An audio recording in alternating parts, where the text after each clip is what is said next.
Aunty বলো। Hello Shirin, তোমার শরীর কেমন আছে?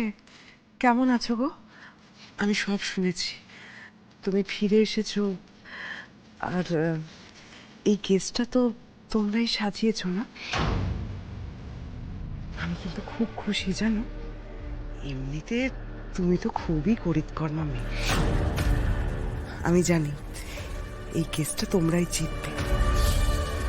পারুলকে না একদম দুর্মুষ করে দিও, কেমন? ওকে শিওর আন্টি, রাখি। এই শিরিন, শোনো না, আমি তোমাকে যেই কারণে ফোন করেছিলাম, দেখো পারুলের চাকরি কেড়ে যাক, আমার তাতে কিচ্ছু যায় আসে না, কিন্তু তুমি শুধু একটু দেখো রায়ানের চাকরিটা যেন না যায়। হ্যাঁ সরি আন্টি, খেলাটা তো আর পাড়ার মাঠে হচ্ছে না। রায়ান যখন পারুলের সাথে সামিল হয়েছিল তখন তো আমাকে জিজ্ঞেস করে হয়নি। তাই প্লিজ আমার থেকে আর কোনো ফেভার এক্সপেক্ট করো না, সেটা রায়ানের জন্য হলেও না। যা হবে কোর্টে হবে। হ্যালো হ্যালো শিরিন,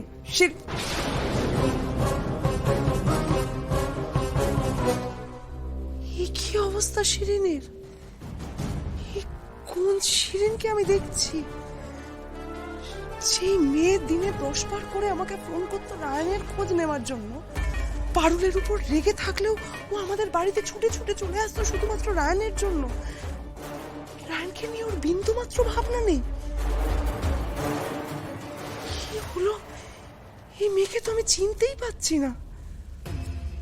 শিরিন যদি একবার হাত থেকে বেরিয়ে যায়, আমি তো সম্পূর্ণ একা হয়ে যাব বাবা ভুবনেশ্বর।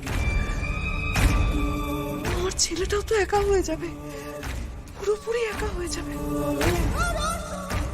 তাহলে তাহলে